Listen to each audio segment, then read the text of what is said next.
ገድል ማለት የቅዱሳኑ ተጋድሎ ወይ ደግሞ የስራቸው ውጤት ወይ ደግሞ ቅዱሳን ያለፉበትን መንገድ የሚያሳይ ነው። ቅዱሳንም ለእግዚአብሔርም አንድ ስግደት ስንሰግድ በምንድን ነው የምንለየው? ቶታን ቅዱሳን ሰዎች ስገዱልኝ ብለዋል። የቅዱሳን ገድላቸው የመጨረሻው ግቡ ሰዎች ክርስቶስ ኢየሱስን እንዲያዩ ማስቻል ነው። በየትኛውም ሁኔታ ውስጥ በየትኛውም መከራ ውስጥ እያለፉ ክርስቶስ ኢየሱስን የሚያዩበት ነገርን ማሳየት ነው የገድል ዓላማው እሱ ነው። ምድር ሆኖ ወደ ዮሐንስ የጸለየ ወይም ዮሐንስ ለፍጡር ምድር ሆኖ ጸልዋል ወይ ነው በራእይ ያየውን ሳይሆን። አሁን ለምሳሌ ዮሐንስ ወደ ፍጡር ጸልዋል ወይ ወይም ሌላ ፍጡር ምድር ሆኖ ምድር ወደ ሌላ ፍጡር ትላልቆ ሰዎች እንከበር አክብሩን ብለው አይደለም እኛ የምናከብራቸው ትልቅ ሰው ስለሆኑ ነው። ትሑታን ስገዱልን ስለአይሉ አይሉም። ትሑታን እንደዛ አይሉ። ትሑታን ዝቅ ሁሌ ዝቅ ነው የሚያደርጉት። ስትሰግድላቸው ሰላም ስትላቸው እንጂ ለእኔ አይገባም ነው። መረመረም ላይ በጣም ብዙ ስህተት አለ ከሚገባው እንጂ በግልጽ እኮ ነው ኤርሚያስ አሁን እየከፈተው በግልጽ ነው የምነግራችሁ።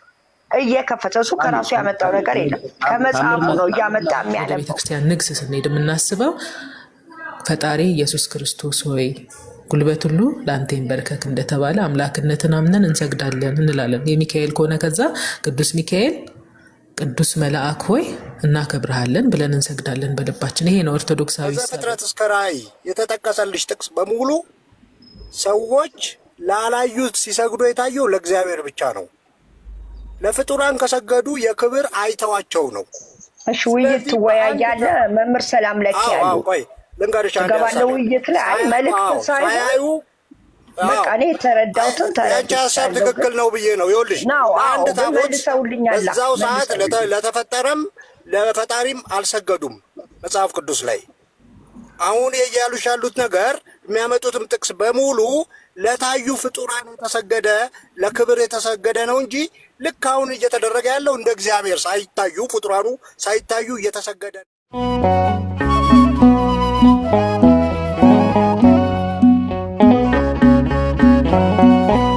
ገድል ማለት የቅዱሳኑ ተጋድሎ ወይ ደግሞ የስራቸው ውጤት ወይ ደግሞ ቅዱሳን ያለፉበትን መንገድ የሚያሳይ ነው። ምናልባት በቤተክርስቲያን ትምህርት ካናጆች ኦፍ ሴንት ወይ ደግሞ የአንድ ቅዱስ ተብሎ ገድሉ ሲዘጋጅ የሚዘጋጅባቸው መንገዶች 3 መንገዶች አሉ። ምናልባት ነገር ግን ገድል ብለን ስንል አሁንም ሌሎች በሚስሉትና በሚናገሩት መንገድ ገድል ማለት አጌንስት ዘ ወርድ ኦፍ ጋድ ወይም ከእግዚአብሔር ቃል በተቃራኒ ማለት አይደለም። የሐዋርያ ስራ ገድል ነው። በነገራችን ላይ የሐዋርያ ስራ ገድል ነው። ቅዱስ ጳውሎስ በመርከብ ላይ ይሄን ያህል ጊዜ ሆንኩኝ፣ እንደዚህ የሚባል አውሎ ንፋስ ተነሳብን፣ እንደዚህ ሆንኩ፣ ፉኝት በተነደፈችኝ እያለ ቅዱስ ጳውሎስ ሰፊ የሱን የህይወት ተጋድሎ ይነግረናል። እሱ ብቻ አይደለም። በእስር ቤት የነበረው ለምሳሌ ሐዋርያ ስራ 16 ላይ ቅዱስ ጳውሎስ እንዴት በእስር ቤት መከራ እንደተቀበለ ከዛ የወይኒ ቤቱ እንዴት እንደተከፈተ ጴጥሮስ ተፈርዶበት ወይኒ ቤት እስር ቤት ገብቶ ሳለ መልአኩ መጥቶ እንዴት እንዳወጣው ከእጁ ለሰንሰለቱ እንዴት እንደወደቀ ይተርክልናል። ይሄ ገድል ነው። ቅዱሳኑ በአገልግሎቱ ሲኖሩ አንድ ቅዱስ በህይወት ሲኖር ያለፈበት የህይወት ወይም የክርስትናው መንገድ ነው። ስለዚህ ልክ እንደዚህ እያንዳንዳችን እኮ የየራሳችን የምንጋደለው ተጋድሎ አለ። ነገር ግን የቅዱሳኑን ገድል ልዩ የሚያደርገው ምንድነው? በዚያ ገድል በኩል እኛም ወደ እግዚአብሔር ለምሳሌ ቅዱስ ጳውሎስ በብዙ መከራ ውስጥ ሆኖ ክርስቶስን ሳይክድ እንደዚያ ማለፍ ከቻለ ከቅዱስ ጳውሎስ የምንማረው ምንድነው? በዚያ መከራ ውስጥ በዚያ ገድል ውስጥ እግዚአብሔርን አክብሮ ማለፍ እንደሚቻል የምንማርበት ነው። ለምሳሌ የአንዱን ሰማዕት ገድል አንስተን ብናይ ያ ሰማዕት እንዴት ወይ ሀብት ንብረቱን ትቶ ክርስቶስን እንደተከተለ ወይ ስልጣኑን ትቶ ክርስቶስን እንዴት እንደተከተለ መከራውን እንዴት እንደተቀበለ የሚያሳይ ነው። የቅዱሳን ገድላቸው የመጨረሻው ግቡ ሰዎች ክርስቶስ ኢየሱስን እንዲያዩ ማስቻል ነው። በየትኛውም ሁኔታ ውስጥ በየትኛውም መከራ ውስጥ እያለፉ ክርስቶስ ኢየሱስን የሚያዩበት ነገርን ማሳየት ነው። የገድል ዓላማው እሱ ነው። የገድል ዓላማው እሱ ነው። ከዛ የቅዱሱን በረከት ወይ ደግሞ በቅዱሱ በኩል የሚገኘውን ረድኤት በረከት ይደርብን እንላለን። ልክ ቅዱስ ጳውሎስ በረከት እንዲያድርብን እንደምንፈልገው የሌሎቹም ቅዱሳን የተጋድሏቸው በረከት እንዲያድርብን እኛም በእነሱ መንገድ ማለፍ እንድንችል እንጸልያለን ወይ ደግሞ እንፈልጋለን። ከዚያ ውጭ ግን አሁን ለምሳሌ አንድ ገድል መዳን በክርስቶስ የሆነውን መዳን በእገሌ ነው ብሎ አይልም። ያ ስርዋጽ ካለ እንኳን ስርዋጽ ነው፣ ወይም ደግሞ በስተት አንዳንዶች ጽፎ የሚያስገቡት ይኖራል። እንደሱ አይነት ስተት ሊፈጠር ይችላል። ከዚያ ውጭ ግን ገድል ዓላማው የሐዋርያት ሥራን ያጠና ሰው የሐዋርያት ሥራን የሚያውቅ ሰው የአንድ ቅዱስ ገድል ሲነገር ያ ቅዱስ ገድልና የሐዋርያት ሥራ ተመሳሳይ ነው። ስለዚህ ገድል ማለት ቅዱሱ ያለፈበት መንገድ ነው። ለምን ያንን ገድል እናነባለን? ወይ ደግሞ ገድል ለምን ተጻፈ ከተባለ እኛም በእምነታችን ሁሉን እየተውን ክርስቶስን መከተል እንዴት እንደሚቻል የምንማረባቸው ናቸው። መጽሐፍ ቅዱስ የተተረከ የተጻፈ መጽሐፍ ነው። የቅዱሳን ገድል ደግሞ መጽሐፍ ቅዱስ የተተረጎመበት ህይወት ነው። ፕራክቲካሊ ክርስትናው እንዴት እንደሚኖር ይሄን በነገረ መለኮት ትምህርት ቤት ፕራክቲካል ቴዎሎጂ የሚባለው ማለት ነው። በህይወት እንዴት ተቀይሮ እንደሚኖር የምናይበት ነው። ለምሳሌ አይን ብታሰናክል ካንተ አውጣ ጣላት፣ ወይ ደግሞ ሌሎች የመጽሐፍ ቅዱስ ክፍሎች ሲነሱ ቀኝ የሚሰጠውን ግራህ አትይ የሚለው እነዚህ የተነገሩት ትእዛዛትን በህይወት ኖረው ያሳዩን ናቸው። የተገለጡ መጽሐፎች ናቸው። በህይወት የተገለጡ መጽሐፎች ናቸው የቅዱሳን ህይወት ወይም ገድል ማለት ነው። ስለዚህ የቅዱሳኑ ገድል ወደ ክርስቶስ ኢየሱስ በነገር ሁሉ ራሱ ወደሚሆን ወደ ክርስቶስ ኢየሱስ የሚያደርሰን ወይ ደግሞ በቅዱሳኑ ጽናት ውስጥ እንድናልፍ የሚያግዘን የሚረዳን እንጂ የቅዱሳኑ ገድል ከክርስቶስ ኢየሱስ የሚለየን አይደለም። የሚለያነት ገድል እንኳን ካለ ያ ገድል በቤተክርስቲያን ታይቶ የሚታረም ነው። ስርዋጽ ስለሚሆን ሰዎች ጽፈው ሊያስገቡት ስለሚችሉ ማለት ነው። ሐሳቤን ተረድተኛል ማለት ናው ተረድቻለሁ። ግን ብዙ ስህተቶች እኮ አሉበት ከሚገባ በላይ። ለምሳሌ ታምረ መረም ላይ በጣም ብዙ ስህተት አለ ከሚገባ በላይ። እንዴ በግልጽ እኮ ነው ኤርሚያስ አሁን እየከፈተው በግልጽ ነው የምነግራችሁ። እየከፈተው እሱ ከራሱ ያመጣው ነገር የለም፣ ከመጽሐፉ ነው እያመጣ የሚያነባው። በርዕሰ ጉዳይ ቢሆን አይሻልም? ስለዚህ እያመጣ የሚያነባው እሱ ከየትም አምጥቶ አይደለም፣ ከመጽሐፉ ነው። ከነ ዓመተ ምሕረቱ ከነምኑ ሰው በቃ ይሄ ነው። እኔ ጥያቄ እንጃ አሁን የዚህን አላውቅም። ይኸውልሽ በመሰረተ ሐሳብ ሲጀመር ገድልም ድርሳንም ታምርም የቤተ ክርስቲያን መመዘኛዎች ኮመንት ክፈቱ እስኪ። እኔ እምቢ አለኝ አይደለም። ውባለም ከድራለሽ ወይስ ወደ ሌሎቹ እንሂድ? ዶክተር አለሽ? ስፒሮስ አብርሃም ያላችሁ ቀጥል እስቢ። እየሰማው ነበርና እንግዲህ መጽሐፍ ቅዱስም የሚታተመው ኢትዮጵያ ውስጥ በመጽሐፍ ቅዱስ ማህበር ነው አይደል? የመጽሐፍ ቅዱስ መዝገበ ቃላት የኢትዮጵያ ማህበር ያስወጣው ገጽ 84ን ስታነቢ ስግደት ሰው በአምላኩ ፊት አምልኮትን በታላቅ ሰው ፊት አክብሮትን ለመግለጥ የሚጎነበስበት ራሱን ማዘነብልበት እያለ ስግደትን ለሁለት ይለያል። ስለዚህ ፕሮቴስታንትም ያለበት ኦርቶዶክስም ካቶሊክም ያለበት ስግደትን ሲፈቱ መዝገበ ቃላቱ ላይ ምንድን ነው የሚሉት? ስግደት አምልኮ ሳይሆን አምልኮን ወይም አክብሮትን መግለጫ እንደሆነ ይናገራሉ መዝገበ ቃላቱ። ወደ መጽሐፍ ቅዱስ ስንሄድ ራሳቸው አዲሱ መደበኛ ራሳቸው ባሳተሙት ላይ እንትን ልበለውና ቅድም እነ ኢዮብ እንትን ሲያነቡ የነበረው አንደኛ ዜና 29:20 ላይ ምንድን ነው የሚለው?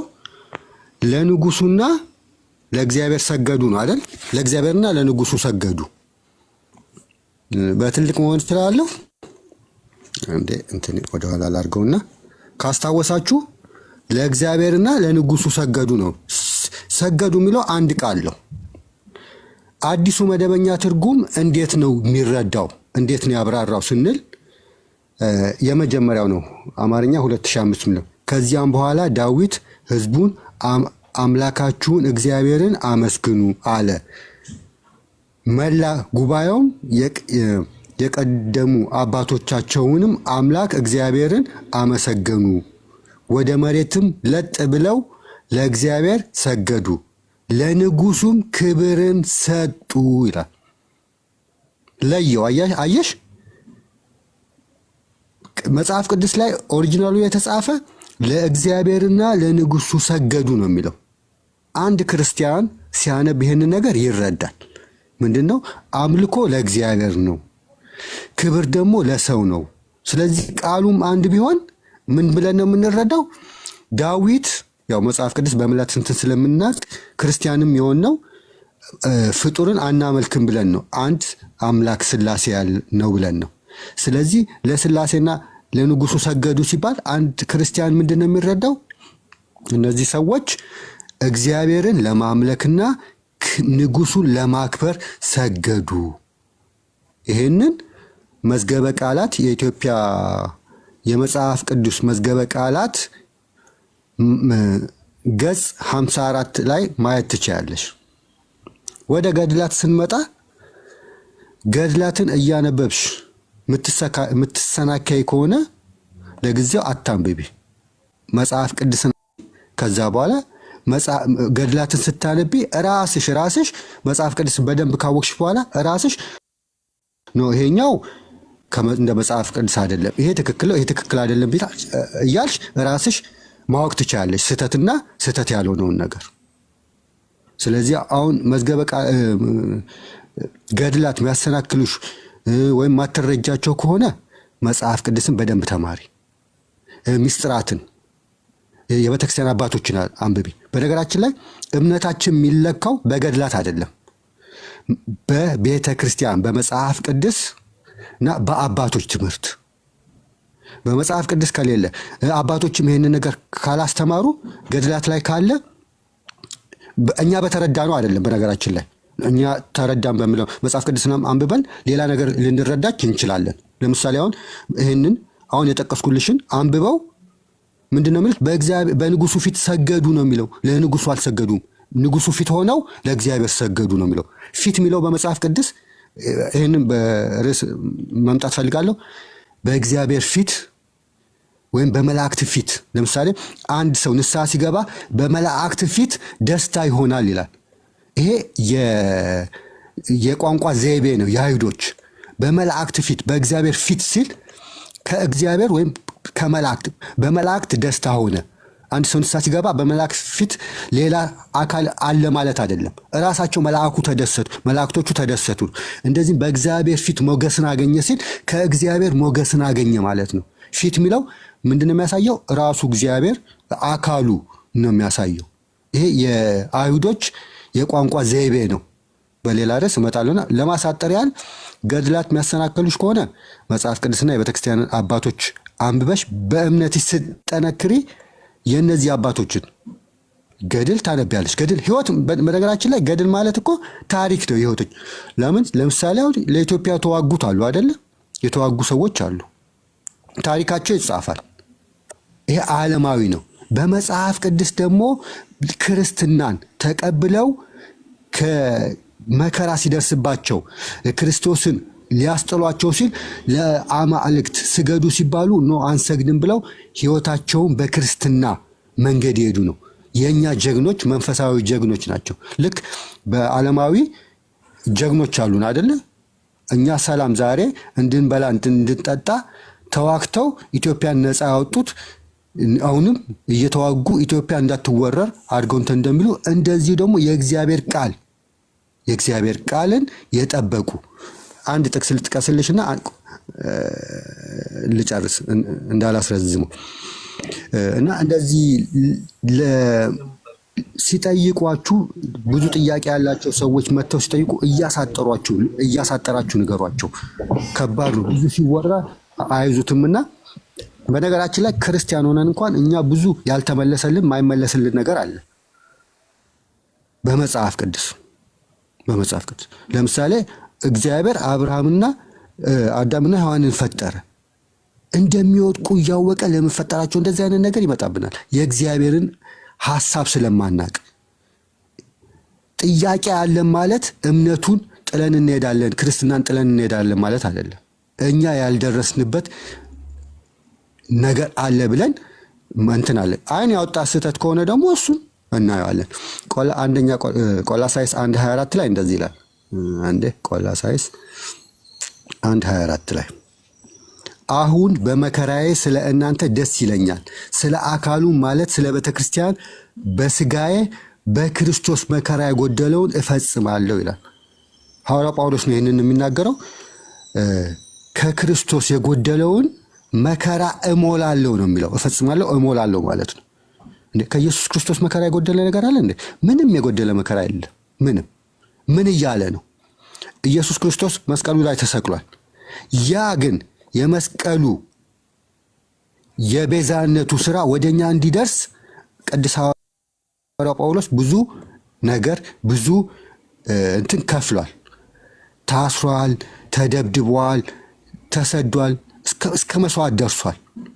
ይሄ ነገር እኛ ጋር እንዲደርስ ስለዚህ በዚህ ነገር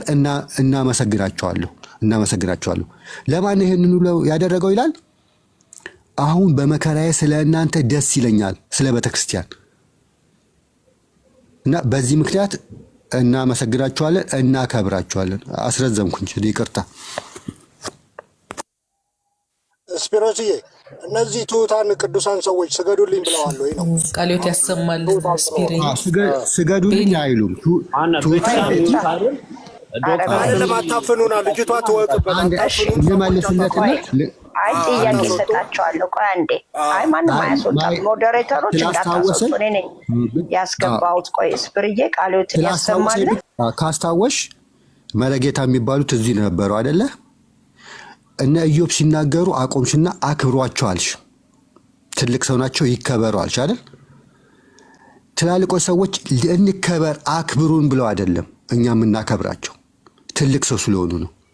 ትሑታን ስገዱልን ስለአይሉ አይሉም። ትሑታን እንደዛ አይሉ። ትሑታን ሁሌ ዝቅ ነው የሚያደርጉት። ስትሰግድላቸው ሰላም ስትላቸው እንጂ ለእኔ አይገባም ነው የሚሉት። እንደዛ ስሉ አይገባቸው ማለት አይደለም። ይህንን ነገር አደረግ እዛ ቤት ሄደና ስለሳቸው ነበር ሲነገር የነበረው። እንዴት አላከበሯቸውም እያሉ ሲከራከሩ ነበር። እዚህ መጥተው ደግሞ ቅዱሳን አይከበሩ ይላሉ። በጣም የሚገርመኝ ነገር በጣም ሁልጊዜ የእኛን አባት አላከበሩም እንዴት እንደዚህ ይናገሯቸዋል ብለው ሲከራከሩ፣ በቃ ሁለተኛ እዛ አንገባም። እዚህ ጋር ግን መጥተው ሲከራከሩ የነበረው ለቅዱሳን ክብር አይገባም ነበረ ወገባቸውን ይዘው ሲከራከሩ የነበረው። እና ምን አይነት እንትን እንደሆነ አላቅም። እግዚአብሔር ራሱ ሰውን አክብሮ ነው እኮ የፈጠረው። ያከበሩኝ አከብራለሁ ይላሉ ራሱ እግዚአብሔር። እግዚአብሔር ያከበራቸውን እኛ አናከብርም ብለን ለምንድን ነው የምንከራከረው? አባቶች ደግሞ ሲነኩ እንዴት አላከበራችሁም ብለን ደግሞ መልሰን እንከራከራለን። ቅዱሳን ሲነሱ ደግሞ የሥላሴ ማደሪያ የሆኑት ቃሉን የጠበቁት በሕይወታቸው አይከበሩ ደግሞ ብለን እንከራከራለን። ይሄ ከምን መንፈስ ነው የሚመነጨው የሚለውን ለራሳችሁ ተዋለው። አመሰግናለሁ። ቃልዮት ያሰማልን። ስፒር ያው ሁሉም ነገር ግልጽ ነው። እስካሁን ብዙ ተምረናል። ስግደት ለቅዱሳን እንደሚገባ ተምረናል። ለአምላካችን ለእግዚአብሔር የአምልኮ ስግደት፣ ለቅዱሳን የአክብሮት ወይም የጸጋ ስግደት እንደምንሰግድ ተማምረናል። አሁን ምንድን ነበር የማሂ ዋና ጥያቄ? ምንድን ነው የምንለየው? እንዴት ነው የምንለየው ያለችው ነው። ለቅዱሳንም ለእግዚአብሔርም አንድ ስግደት ስንሰግድ በምንድን ነው የምንለየው ያልሽው ነገር ነበርና እነ ኢዮባም መልሰውታል። ኢንቴንሽኑ ነው የሚለያየው። አንደኛ ዜና ምዕራፍ 29 ቁጥር 20 ላይ ለእግዚአብሔርና ለንጉሱ ሰገዱ ይላል። ያቺ አንድ ስግደት ለሁለቱም ነው የተሰጠችው። ግን ሰዎቹ ሲሰግዱ ለዳዊት የአክብሮት ነው የሚሰግዱት፣ ለእግዚአብሔር አምልከውት ነው የሚሰግዱት። አምልኮት አምላክነቱን እያሰቡ። ኢንቴንሽን ማለት ምን መሰለሽ ማሂ? ለአንድ ነገር ያለሽ እሳቤ ማለት ነው። ለምሳሌ ስለ እኔ ስታስቢ ሐኪም ናት ልትይ ትችያለሽ። ለምሳሌ ለእግዚአብሔር ስትሰግጂ አምላኬ ነው እያልሽ ታስቢያለሽ ማለት ነው። ኢንቴንሽን ወይም ሀሳቡ የሚባለው እሱ ነው። ለቅዱስ ሚካኤል ስትሰግጂ የእግዚአብሔር መልአክ ነው፣ እግዚአብሔር ያከበረው መልአክ ነው ብለሽ እያሰብሽ። ስግደቱን የሚለየው አክሽኑ፣ አጎነባበስሽ፣ አወራረድሽ አይደለም፣ ውስጥሽ የምታስቢው ነገር። አሁን ንግስ ለማንገስ ስትሰግጂ ስግደቱን ማሰብ ያለብሽ ምንድን ነው? እስከ ዛሬ እንዲህ ነው ማስበው ካልሽ ያው ያሰብሽው ነገር ልክ አይደለም ስትሰግጂ ማለት ነው። ሚካኤልን ብቻ እያሰብሽ የምትሰግጂ ከሆነ። ነገር ግን እኛ ወደ ቤተክርስቲያን ንግስ ስንሄድ የምናስበው ፈጣሪ ኢየሱስ ክርስቶስ ሆይ ጉልበት ሁሉ ለአንተ ይንበርከክ እንደተባለ አምላክነትን አምነን እንሰግዳለን እንላለን። የሚካኤል ከሆነ ከዛ ቅዱስ ሚካኤል ቅዱስ መልአክ ሆይ እናከብርሃለን ብለን እንሰግዳለን በልባችን። ይሄ ነው ኦርቶዶክሳዊ እሳቤው። ከዚህ ውጭ ካለ እሳቤ የየግለሰቡ የተሳሳተ እሳቤ ነው ማለት ነው እህቴ።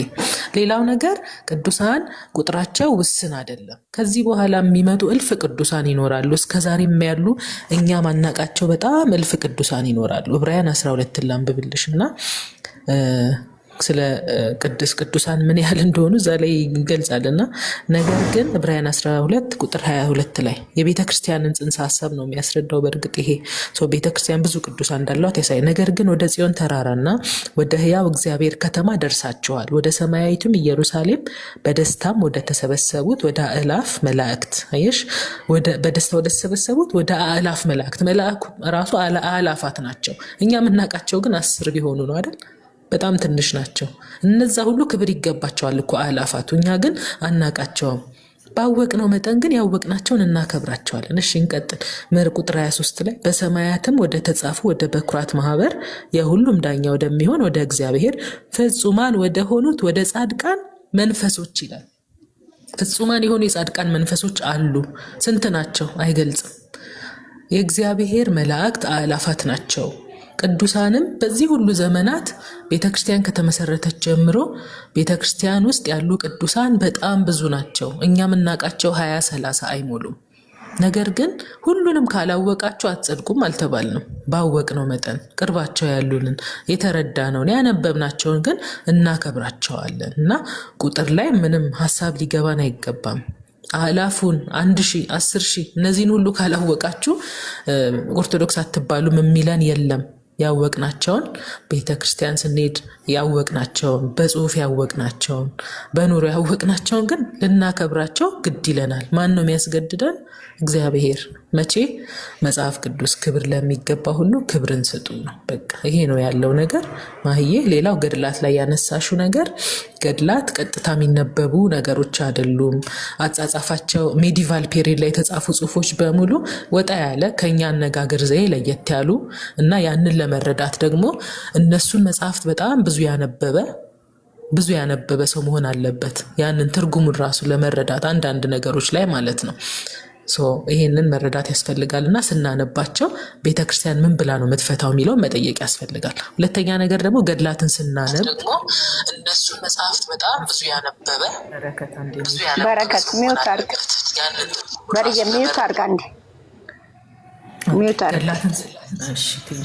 ገድላትን ስናነብ በምን እሳቤ ነው የምናነበው የሚለው ጀነራል አጠቃላይ ነገር ልንገርሽና ላብቃ ማለት ነው። ገድላትን ስናነብ ዲያቆን ያረጋል አበጋዝ መድሎተ ጽድቅ በተባለ መጽሐፋቸው ላይ እንደገለጹት ስለ መዳን አስተምሮ ካስተማሩ በኋላ ገድላት ላይ ያለው ከመዳን ጋር የሚያያዙ እንትኖች ጽሁፎችን እንዴት እናያቸዋለን የሚለውን ሲገልጽ ማለት ነው። ገድላት ላይ ያሉ ነገሮችን በዶግማ መነጽር ነው የምናያቸው። ኦኬ፣ መጀመሪያ ዶግማችንን ለመዳን ያላትን መሰረታዊ ቤተክርስቲያን ትምህርት ካወቅን በኋላ ገድላትን የምናነበው በዛ መነጽር ነው። ለምሳሌ ይሄንን ነገር ያደረገ የዘላለም ሕይወት ያገኛል የሚል ነገር ካለ ገድላት ላይ ኦኬ፣ ይሄን ነገር ማድረግ የዘላለም ሕይወት የሚሰጥ ከሆነ የቱ ጋር ነው የመዳን አስተምሯችን ይሄ ነገር የሚገባው? የትኛው ስቴፕ ላይ ነው የሚገባው የመዳን አስተምሮታችን ላይ? ለምሳሌ በእኛ ቤተክርስቲያን ድህነትን መፈጸም አለ። አንድ ሰው አምኖ ተጠምቆ ከዳነ በኋላ ያንን ድህነት ማስቀጠል አለበት። በዛ ሂደት ውስጥ ያንን በሚያስቀጥልበት ሂደት ውስጥ የቅዱሳን ጸሎት ያግዘዋል ለመዳን ማለት ነው። ይሄ ደግሞ ዝም ብላ ቤተክርስቲያን ያመጣችው ነገር አይደለም። ዕብራውያን ምዕራፍ 1 ቁጥር 14 ላይ ላንብብልሽ። ሁሉ መዳንን የወርሱ ዘንድ ስላላቸው ለማገዝ የሚላኩ መናፍስት አይደሉምን ይላል። መላእክት ለመዳን እንድንወርስ ያግዙናል። በምንድን ነው የሚያግዙን? መተው እየሰሩልን አይደለም። ያው መላእክት በጸሎታቸው ነው የሚያግዙን። ማራቸው፣ እድሜ ስጣቸው፣ መዳናቸው እንዲፈጽሙ እርዳቸው፣ ወደ መልካም ነገር እንዲሄዱ እርዳቸው እያሉ ይጸልዩልናል። ስለዚህ ያንን መላእክት ብናስብ፣ ያንን ቅዱስ ብናስብ እኛን ወደ መዳን መንገድ እንገባ በጸሎታቸው ያግዙናል። ስለዚህ ገድላትን ስናነብ እነዚህ ነገሮች ከአእምሯችን ውስጥ መጀመሪያ መሰረታዊውን ነገር እያነበብን ካለን ከመሰረታዊ አስተምህሮ ጋር እያነጻጸርን በዛ እይታ ነው የምናያቸው የሚለውን ያዢ። እንደገና አንዳንድ የጸነኑብሽ ደግሞ ትርጉም የሚሹ ነገሮች ካሉ መምህራንን ጠይቂ። የግድ በውስጥ መሆን የለበትም። በላይቭም መጠየቅ ትችላለሽ። ግን የምትጠይቂው ሰው ማን ነው? መጽሐፍቶቹን በደንብ ያጠና ሰው መሆን አለበት። እግዚአብሔር ይስጥልኝ። በርቺ። አይደለም እኔ እኮ ከወንጌል አማኝ ነኝ እህቴ። አንድ አይነት ትምህርት ስለሆነ ብቻ ምንድነው ጥያቄ ምን መሰለሽ? ጥያቄ ሳይሆን እኔ ምን መሰለሽ ማየ፣ ለምሳሌ አንቺ የጠየቅሽው ጥያቄ ትክክል ነው። ከዘፍጥረት እስከ ራእይ የተጠቀሰልሽ ጥቅስ በሙሉ ሰዎች ላላዩት ሲሰግዱ የታየው ለእግዚአብሔር ብቻ ነው። ለፍጡራን ከሰገዱ የክብር አይተዋቸው ነው። እሺ ውይይት ትወያያለህ መምህር ሰላም ለክ ያሉ ቆይ ልንገርሽ አንዴ ገባለው ውይይት ላይ አይ መልእክት ሳይሆን በቃ እኔ ተረዳውትን ሀሳብ ትክክል ነው ብዬ ነው። ይኸውልሽ አንድ ታቦት እዛው ሰዓት ለተፈጠረም ለፈጣሪም አልሰገዱም መጽሐፍ ቅዱስ ላይ። አሁን እያሉሽ ያሉት ነገር የሚያመጡትም ጥቅስ በሙሉ ለታዩ ፍጡራን የተሰገደ ለክብር የተሰገደ ነው እንጂ ልክ አሁን እየተደረገ ያለው እንደ እግዚአብሔር ሳይታዩ ፍጡራኑ ሳይታዩ እየተሰገደ ነው ያለው። ሰው ሁሉ ግራ የተጋባ ነው። አንዱ ታቦት ላይ ለፍጡርም ለፈጣሪም ነው ስገጂ ያሉሽ በጣም ግራ የሚያጋባ ነው። ሰላም ለክ ያሉ መምህር ሰላም ለክ ያሉ አሉ ከደጋዩ ወያዩ ለምን እንትኑ ደቂቃውን ብቻ ተጠቀም እንጂ አንዱ ለደቂቃ ሐሳብን ግለጽ። አንተ ሐሳብን ልግለጽ። አይ አልገለጽኩም፣ ተረድቻለሁ። ቆይ አልገለጽኩም። ሁለተኛ ደግሞ ገድላቱ ይኸውልሽ የመዳን ቃል ኪዳን አለባቸው። ዝም ብለው እንደሚሉት መጽሐፍት ብቻ አይደሉም። ለምሳሌ አንድ ሰው 72 ነፍስ በልቶ ውሃ ስላጠጣ ድኗል በቃል ኪዳን። ያ ቃል ኪዳን ትክክል ነው ወይ ነው የኛ ጥያቄ እንጂ ታሪኩን እያመጡ ልክ እንደ ታሪክ አይነት ነው የሚያወሩት አይደለም። ሄደሽ የሆነ መቃብር ስትቀበሪ ትድኛለሽ የሚል ቃል ኪዳን አለ። ያ ነው እኮ የኛ ተቃውሞ። ክርስቶስ በማስረጃ አውራ ዝም ብላ የመንደራው ባልተይጋታ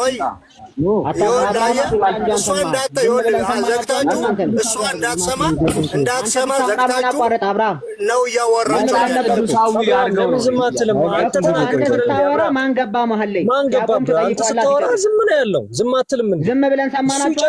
መጽሐፍ ቅዱስን እየተጠቀሙ የመዳን ቃል ኪዳን አላቸው። ያ ከመጽሐፍ ቅዱስ ጋር ይጋጫል። አብርሃም ይጨርስና ጥያቄ ጠይቀዋል። እናንተ ስታወሩ የሁሉ ሰዓት አሁን በዚህ መንገድ ሰው ማዳን አይቻልም። ከ30 ሚሊዮን በላይ ሰው የወጣው እንደዚህ ስታፍኑት ነው። አታፍኑ፣ ሰው አታፍኑ። ስለዚህ ጥያቄ ጠይቃል። አዎ በገድላውም እሺ እኔ አሁን ይኸውልሽ ውስጥሽ ነው ማሂ ፌር አድርጊ። ይኸውልሽ እሱ እኛን አላቋረጥንም ነው አላቋረጥንም። ምንም አይነት ነገር ከዚህም ከዛም ማይገናኝ ነገር እስካሁን ሲያወሩ ጠዋት ጀምሮ ነበርኩ እኔ ከቀዲስ ጀምሮ አጠቃለውና ብቻ አንድ ነገር ልንገርሽ፣ በሐዋርያት ናቸው ከሐዋርያት በኋላ የመጡ አባቶች ናቸው ለፍጡራን ታቦት ሰርተው እግዚ ላይ ለእግዚአብሔርም ለፍጡሩም ስገዱ ብለው ያ የነገሩት። ዳዊት ላይ ያለው ቃል ለምን ሰገድሽ ብትባይ ምን ትያለሽ አልካት። ስለዚህ ያልተገለጠ ሲሆኑ አይሰገድም የሚል እምነት ይዘመጣና እኔ ደግሞ ላልተገለጠ አትስገድ ለተገለጠ ብቻ ስገድ የሚል መጽሐፍ ቅዱስ ላይ እንደ እምነት የተያዘ የለም። ካለ አሳየኝ ነው አንደኛው። ሁለተኛው ደግሞ ጸሎትን መስማት በሁሉም ቦታ መገኘት ነው የሚል ኢምፕሬሽን ይዘን የመጣው። እኔ ቅዱሳን በሁሉም ቦታ እንደ እግዚአብሔር ይገኛሉ ብዬ አላልኩም። ቤተክርስቲያንም እንደ እግዚአብሔር ሁሉም ቦታ ይገኛሉ ቅዱሳን ብላ አታስተምርም። ነገር ግን እግዚአብሔር በገለጠላቸው መጠን ጸሎትን ሊሰሙ ይችላሉ፣ ሊያዩ ይችላሉ በገለጠላቸው መጠን። ለዛ ደግሞ መጽሐፍ ቅዱሳዊ ማስረጃ ማቅረብ እችላለሁ። አቅርቢ ካልከኝ ማቅረብ እችላለሁ። ለምሳሌ ዮሐንስ ራእይ ምዕራፍ 5 ቁጥር 13 ላይ ቅዱስ ዮሐንስ ጌታ ገልጦለት የሰውን ሁሉ ጸሎት እንደሰማ ይታያል አየሁም ይላል ከቁጥር 11 ጀምሮ። በዙፋኑም በእንስሶቹም በሽማግሌዎች ዙሪያ የብዙ መላእክትን ድምፅ አየሁ። ቁጥራቸውም አላፍትና አላፍት ሺህ ነበር። በታላቅ ድምፅም የታረደው በግ ኃይልና ባለጠግነት ብርታትም ክብር ምስጋና ሊቀበል ይገባዋል አሉ። በሰማይም በምድርም አዳምጠኝ፣ ከምድርም በታች በባህርም ላይ ያለ ፍጥረት ሁሉ በእነርሱም ውስጥ ያለ ሁሉ በረከት፣ ክብር፣ ምስጋና፣ ኃይልም ከዘላለም እስከ ዘላለም በዙፋኑ ላይ ለተቀመጠው ለበጉም ይሁን ሲሉ ሰማሁ ይላል ዮሐንስ። ይሄን የሰማው ማን ነው? ቅዱስ ዮሐንስ። ቅዱስ ዮሐንስ ምንድን ነው? ፍጡር ነው። ስለዚህ የእነዚህን ሁሉ በምድርም በሰማይም ያሉትን ሁሉ ጸሎት የሰማው አንድ ዮሐንስ አንድ ቦታ ላይ ቁጭ ብሎ ነው። እንደ እግዚአብሔር ሁሉም ቦታ መሆን ሳያስፈልገው ማለት ነው። ስለዚህ እግዚአብሔር ያልነው እኮ ምድር ሆኖ ወደ ዮሐንስ የጸለየ ወይም ዮሐንስ ለፍጡር ምድር ሆኖ ጸልዋል ወይ ነው። በራእይ ያየውን ሳይሆን አሁን ለምሳሌ ዮሐንስ ወደ ፍጡር ጸልዋል ወይ ወይም ሌላ ፍጡር ምድር ሆኖ ምድር ወደ ሌላ ፍጡር ጸልዋል። አሁን በኢትዮጵያ ኦርቶዶክስ ቤተክርስቲያን የሚደረገው ምንድን ነው? ቆይ ሰው ምድር ላይ ሆኖ ቆይ ሰው ምድር ላይ ሆኖ ምድር ወደ ሌለ ፍጡር ይጸልያል፣ ይሰግዳል፣ ስለት ይሳላል፣ ምን ያደርጋል? ያን ልምምድ ከዘፍጥረት እስከ ራእይ አታቋርጥ። አንዴ ጥያቄ ዮሐንስ እኮ ሳይሞት እኮ በራእይ እኮ 24ቱም ሽማግሌዎችን እኮ ያየውን ነው የምታነቢው አንቺ። አንዴ ማራናታ ቆይ፣ ከቤሊ ጋር ልጨርስ። አንዴ ቤሊ አሁን መጀመሪያ 3 ጥያቄዎች ነው ያነሳው። አሁን መጀመሪያ ለተገለጠ ላልተገለጠ የሚል ጥያቄ ያነሳ። እሱን መጽሐፍ ቅዱሳዊ ማስረጃ የለውም። ተገለጠ አልተገለጠ ብሎ አይከፍልልንም መጽሐፍ ቅዱስ። ሁለተኛ ጥያቄው የፍጡርን ጸሎት ፍጡር ይሰማሉ የሚል ነው። እሱን አሳየው ሊሰማ እንደሚችል። ሶስተኛው ጥያቄ መሆን ወደ ሌሉ ፍጡር ምድር ወደ ሌለ ፍጡር ነው። አይ ጥያቄን ቆይ፣ ሶስተኛ ጥያቄ ነው። አንቺ በምትፈልጊው ቆይ፣ አንቺ በምትፈልጊው እየመለስሽ ሶስተኛ ጥያቄ ነው። ልክ እናንተ እንደምታረጉት ምድር ላይ ሆኖ ምድር ላይ ወደ ሌለ ፍጡር የጸለየ ከዘፍጥረት እስከ ራእይ ቆይ አለሽ እኮ ዶክተር አለሽ፣ ሰጥቼሻለሁ አለሽ። ግን ብቻ ቆይ እስኪ አጠቃሎ አንዴ ዶክተርዬ አጠቃሎ አጠራርጎ ጥያቄውን ምናልባት ካልገባሽ እያለ ነው። ገብቶኛል ማለት 3 ጥያቄ ነው የጠየቀኝ። አንዱን ብቻ ልጠይቅሽ፣ አንዱን ብቻ መልሻለሁ። አንዱን ልመልስ። አይደለም ዶክተር ጥያቄ የኔ ጥያቄ ዶክተርዬ ለምን ትፈራላችሁ? ጥያቄን አላገኘሁም። እንደዚህ አይደለም። አግኝቻለሁ። አላገኘሽውም። የጸለየ ያሳየኝ ነው ያልከኝ። አይደለም። ይኸውልሽ እየተደረገ ያለው አሁን ምንድን ነው? ሰው ምድር ላይ ሆኖ ልክ እንደ እግዚአብሔርን ሳናየው ነው የምናምነው አይደለ? ልክ እንደ እግዚአብሔር ሳያየው ይጸልያል። ምድር ላይ ሆኖ ምድር ወደ ሌለ ፍጡር ይጸልያል፣ ይሰግዳል፣ ስለት ይሳላል። ይህንን ልክ እንደዛ እናንተ እዚህ ምድር ላይ ሆናችሁ ምድር ላይ ለሌለ እንደምታደርጉት ያደረገ ከዘፍጥረት እስከ ራእይ አለ ወይ? ይህን መልሽልኝ በጥቅስ። ቴንኪው። ስለዚህ አሁን ጥያቄ ምንድነው? በልምምድ ደረጃ እነዚህ ወደ ፍጡር የጸለየ ከምድር ላይ ከመጽሐፍ ቅዱስ አለ ወይ ነው ያልከኝ። የለም። ለምን? ልምምዶች ሁሉ በመጽሐፍ ቅዱስ ተጽፈዋል ብለን አናምንም። ካልተጻፈ ተባረኪ። ይሄን ነው የምፈልገው ዶክተር። አንዴ ሚውት አድርገው ጠይቀሃል አይደል? ካልተጻፈ ትክክል አይደለም ብለንም አናምንም። ለምን ካልን ሁሉም ልምምዶች መጽሐፍ ቅዱስ ላይ አልተጻፉም ብለን ነው የምናምነው። ለምሳሌ ወደ መንፈስ ቅዱስ ቀጥታ የጸለየ ሰው ሌላ ቦታ ትጂ። አሁን ይሄ ልምምድ የለም መጽሐፍ ቅዱስ ላይ። አሁን ልምምድ ስለሆነ ለአንተ ጊዜ ሰጥቻለሁ አይደል? ለአንተ ጊዜ ሰጥቼ እስኪ ቆይ ምናልባት ካልተረዳችው እስኪ አንዴ ይጠይቅ ቆይ ዶክተር ብዬ ነው አይደል ለአንተ ጊዜ የሰጠውክ። በቃውም ሚውት አድርግና አዳምጣት፣ አለበለዚያ ራስህን እታች ታገኛለህ። ከይቅርታ ጋር አክብሬክ ነው እንትን እድል ሰጥቼክ ነው እንድትጠይቅ ያደረግኩ። ስለዚህ ትቀጥል ልጅቷ፣ ቀጥይ። እሺ ማሂ፣ ምን መሰለህ ልምምድ ነው አሁን እየጠየቀኝ ያለው። ልምምዱ ሰዎች እንደዚህ ሲያደርጉ መጽሐፍ ቅዱስ ላይ ተጽፏል ወይ ስላለኝ አልተጻፈም ነው መልሴ። ባይጻፍም ግን ልምምዶች ሁሉ መጽሐፍ ቅዱስ ላይ ተጽፈዋል። እኛ እንድንተገብራቸው ደግሞ ልምምዶች ሁሉ ግዴታ ስክሪፕቸራሊ መጽሐፍ ቅዱስ ላይ ካልሰፈሩ ስህተት ናቸው የሚል እምነት ደግሞ የለንም። አይ እንደዛ ስህተት ናቸው ካለ ደግሞ በመጽሐፍ ቅዱስ ያልተጻፈ ልምምድ ስህተት ነው የሚል ከመጽሐፍ ቅዱስ ያሳየኝ። ካልሆነ ግን ወደ መንፈስ ቅዱስ የጸለየ አንድም ከመጽሐፍ ቅዱስ አያመጣልኝም። ወደ መንፈስ ቅዱስ መጸለይ ግን ትክክልና የሚበረታታ ግዴታችንም ጭምር ነው። ነገር ግን አንድም ሐዋርያ አንድም ክርስቲያን ወደ መንፈስ ቅዱስ ያደረገው የጸሎት ልምምድ አልተጻፈም። ከዛ በተጨማሪ እያንዳንዱ ጸሎት ሲጸልዩ ምን ሲያደርጉ እንደነበር መጽሐፍ ቅዱስ ያንን ሁሉ ሪኮርድ አድርጎ የተቀመጠ መጽሐፍ አይደለም። ከዛ አንጻር ነው የምናየው። ስለዚህ አይ ወደ መንፈስ ቅዱስ አምላክ ነው። እነሱ አምላክ ናቸው ካላልሽ በስተቀር መንፈስ ቅዱስ አምላክ ነው። ግን በመጽሐፍ ቅዱስ ከዘፍጥረት እስከ ራእይ ዛሬ ሰምታችኋል፣ ይህ ልምምድ የለም። ይህ ሁሉ ፍጡር የሚሰገድለት ከመጽሐፍ ቅዱስ ሀሳቡ የለም። ምንድን ነው የሚመጣው ጥቅስ? ፊዚካሊ ተገናኝተው ሰላም ያሏቸው አንጥቶ ነው ጥቅስ እየተሰራ ያለውና በቃ ዛሬ በጣም ጥሩ ቀን ነው። ተባረኩ። ቤሊ አሁን ጥያቄ የነበረው ስለ ጸሎት ነበር። ወደ ፍጡር የጸለየ ነበር ያልከው። ግን እኔ ምድር ሆኖ እናንተ የምታደርጉትን እኮ ነው ኮምፔር እያደረኩ ያለው። ምድር ወደ ሌላ ፍጡር መጽሐፍ ቅዱስ ብቻ አናምንም። በእናትህ ለምንድን ነው የምትበጠብጠው? ስለዚህ የለም መጽሐፍ ቅዱስ ላይ አሁን የእሷን እኮ ለመመለስ ነው። መጽሐፍ ቅዱሳዊ እንዳልሆነ ቅድም ጥቅስ እየጠቀሱ መጽሐፍ ቅዱሳዊ እንደሆነ ሲያስመስሉ ነበር። አሁን ገብቼ ጥያቄው ይሄ ነው ስላችሁ የለም መጽሐፍ ቅዱስ ላይ ተባለ። ቤሊ አሁን አንተ ልምምድና እንትንን እንትን እያልክ ነው፣ እያቀላቀልክ ነው። ቅድም ወንድሞች መምህራን ሲያሳዩ የነበረው ምንድን ነው?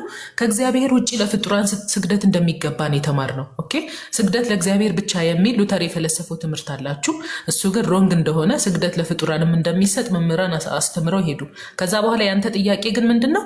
ልምምዱ በልምምድ ደረጃ ላልታዩ ለተገለጡ ላልተገለጡ ብለህ ከፋፍለህ ስለመጣህ ለተገለጡ ላልተገለጡ ብለህ ከፋፍለህ ስለመጣህ ነው ይሄን መልስ የሰጠው። ላልተገለጡ ስለምትሰግዱ እኮ ነው ዶክተርዬ፣ እናንተ የምትሰግዱ ላልተገለጡ ነው። ለዛ ነው አዳምጠኝ።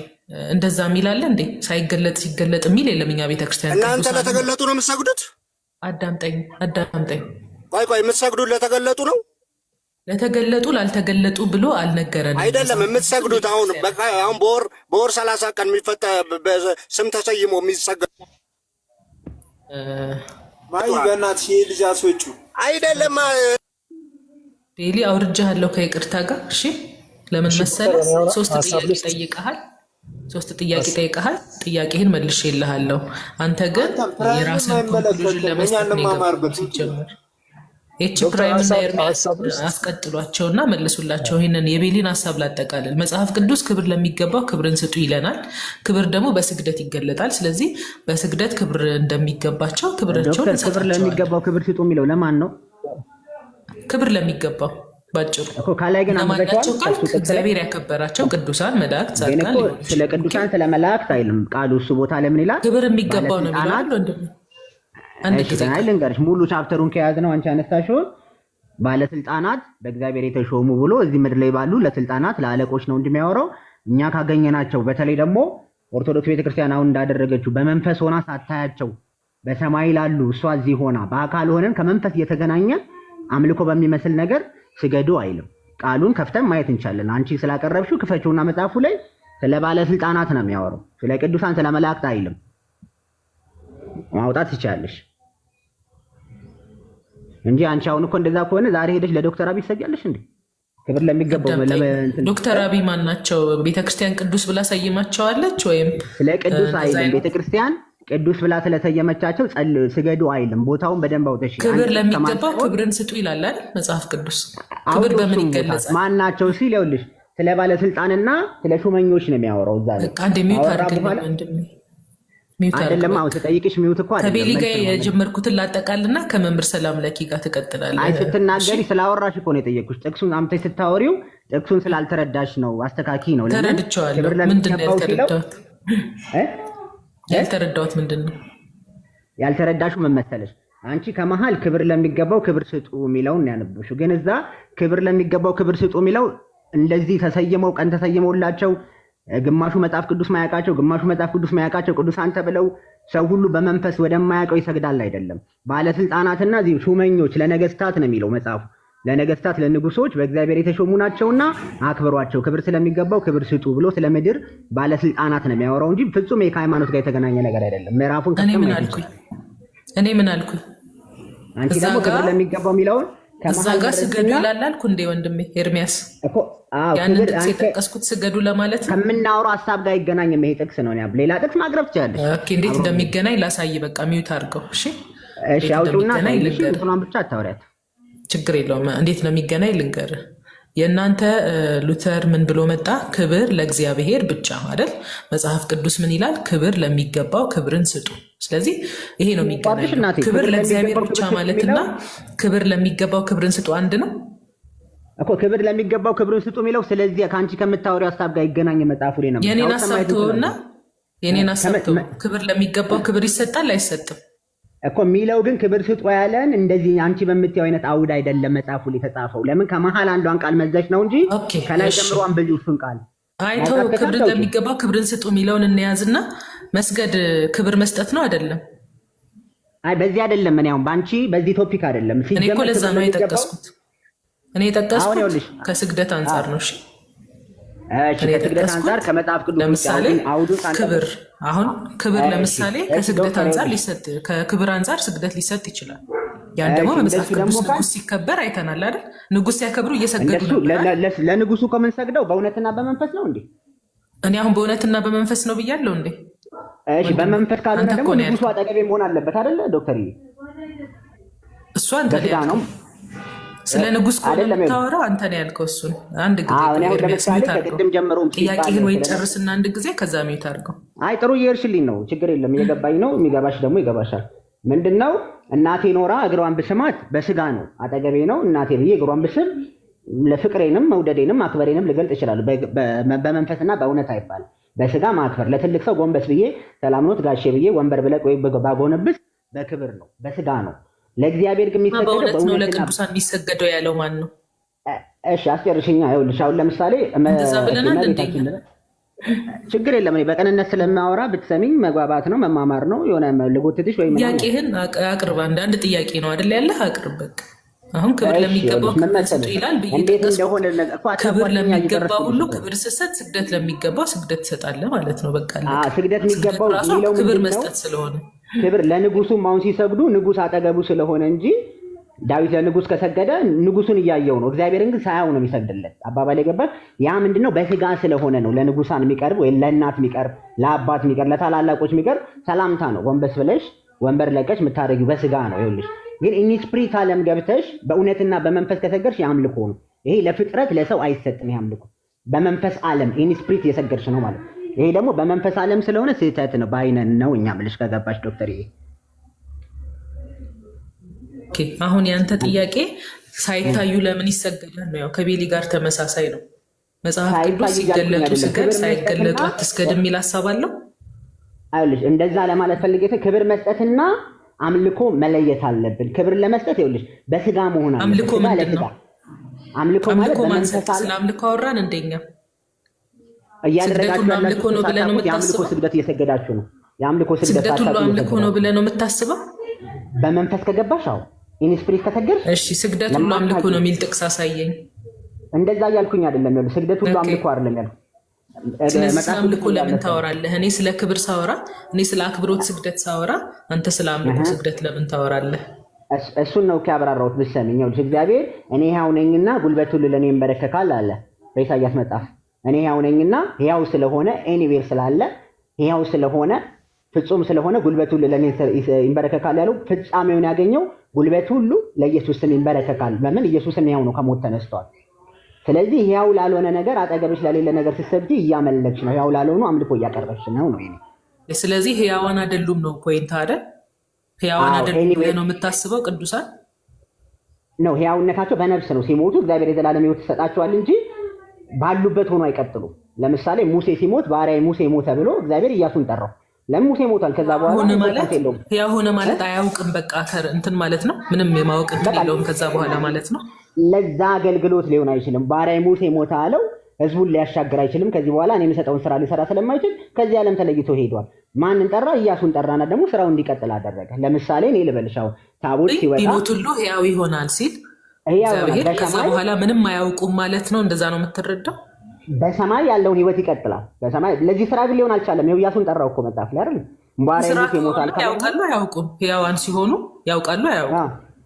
ሕያዋን ሳይሆኑ ራሱ ሁሉም ቦታ አያውቁም። ስለዚህ ምድር ላይ ያሉ ራሱ ሁሉ ነገር በገለጠላቸው መጠን ያውቃሉ አያውቁም?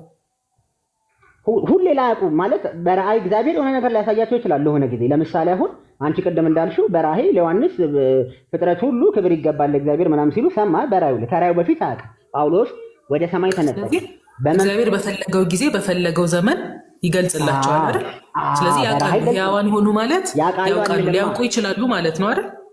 ይኸውልሽ ሁሌ አይደለም እናት። ይኸውልሽ በራእይ ለምሳሌ ሁሌ የሚለው እግዚአብሔር በወደደ ጊዜ አንተ አትወስንለትም። ቀኑን እኮ የሚያውቁ አንተ አትወስንለትም። ዛሬ ያውቃሉ፣ ነገ ያውቁም። አንተ ፕሮግራም አታወጣለህ፣ እኛ እናወጣላቸው። በገለጠላቸው መጠን ያውቃሉ አያውቁም? ሕያዋን ናችሁ ሲባል ሁሉም ቦታ የሚገኝ ነገር የለም። በቃ እግዚአብሔር ብቻ ነው ሁሌ የሚያውቅ ሁሌ ትክክል የሆነ። ልክ ነህ። ግን ሁሉም ቦታ ይገኛሉ ማለትና ያውቃሉ አያውቁም በጣም የተለያየ ነገር ነው። የሚያውቁት እግዚአብሔር በገለጠላቸው መጠን ነው። እሺ ጥያቄ አሁን ያንተ ጥያቄ ምንድን ነው? እንደሆነ አይገባቸውም ነው እያልክ ያለው አይደል? አይ አንደኛው ስግደት አይገባም ነው። ሁለተኛ ደግሞ ቢገባ እንኳን ይሄን ነገር እዚህ ጋር መጥተው የሚመለከቱበት ምንም አይነት መንገድ የለም። ጳውሎስ ወደ ሰማይ ሲነጠቅ ይሄ ሰውዬ በመንፈሲውን በስጋ ሳላቅ ወደ ሆነ ሰማይ ተነጠቅኩኝ አለ እና ለእኛ ጻፈልን። ገባሽ? ሰማይ ላይ ያለውን አይቶ ተመለሰ። ከተመለሰ በኋላ ሰማይ ስላለው አያውቅም። ምድር ላይ ያለ ደግሞ መጀመሪያ ሳይነጠቅ በፊት ሰማይ ስላለው አያውቅም። ለምን ጳውሎስ ሰው ነው፣ አንድ ቦታ የሚገደብ ሰው ነው። ማርያም ልጇ ጠፋባትና 3 ቀን አፈላልጋ አገኘችው እንጂ እዛው ሆና የሆነ ቦታ ላይ እዚህ ጋር ልጅ አለ ብላ ሄዳ በአየር ላይ ሄዳ አልወሰደችም። ለምን? ሰው ናት፣ ማፈላለግ አለባት። ስጋው ይወስናታል። ስጋ ውስጥ የተቀመጠች ነፍስ ናት። አገኘሽ? የማወቅና ያለማወቅ ላይ ስቴጅ ላይ ስለሆንክ ከዛ ነው መጀመር ያለብን። የሚያውቁት መቼ ነው ካለም እግዚአብሔር በገለጠላቸው መጠን በገለጠላቸው ሰዓት ብለን ነው ምናምነው። የገለጠላቸው ራሱ ከስደት ጋር የሚገናኝ ነገር አይደለም እኮ ራእይ ላይ የገለጠላቸው እኮ ገባኝ። ወደዛ ነው ወደዛ ሄድኩት። ያንተ ጥያቄ ከማወቅና ካለማወቅ ጋር የተገናኘ ነው። ይሄ ደግሞ እንደሱ ብቻ ሳይሆን ኢንስፕሪት ነው። እሱ ምን አላት? ውሃ የምትቀዳው ሴት እናንተ በኢየሩሳሌም የሚሰገድ ስግደት ነው ትክክል የምትሉት፣ እኛ ደግሞ በያዕቆብ በገሪዛን ተራራ እንሰግዳለን ሲል አንቺ ሴት እመኚኝ ለአብ በእውነትና በዚህ ተራራ ወይም በኢየሩሳሌም ተራራ ሳይሆን በእውነትና በመንፈስ ብቻ የሚሰገድበት ዘመን ይመጣል አለ። አሁን ነው አብ ደግሞ እንዲሰገድለት የኢየሱስ ክርስቶስን ስም ከፍ ከፍ አድርጎታል። ሁሉ ይህን ጥቅስ ለምንድን ነው ያመጣኸው ወንድሜ? ኤርሚያስ ቆይ ዝም ብለህ እያወራህ ስለሆነ ለአብ በመንፈስና በእውነት ይሰገዳል የሚለው ላይ እኮ ተቃውሞ የለንም። ለምን ጠቀስከው? እግዚአብሔር በአንድ ቦታ ብቻ የሚሰገድበት ዘመን አልፏል። እግዚአብሔር ሰው ለምን ትሰግጃለሽ? ስግደት በመንፈስና በእውነት ከሆነ የሚቀርበው አንቺ አጠገብሽ ለሌለ ሰው በመንፈስ ለምን ለሰው ለአብ ይኸውልሽ በመንፈስም በእውነትም ይሰገዳል።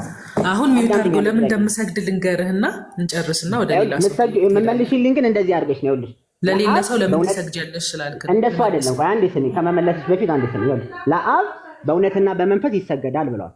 አንቺ ደግሞ በመንፈስ ከአብ ውጪ ለምን ትሰግጃለሽ? ወይም ደግሞ አብ ከወሰነው በቀር ለምን ትሰግጃለሽ? በመንፈስ በስጋ ለምን ትሰግጃለሽ አላልኩም።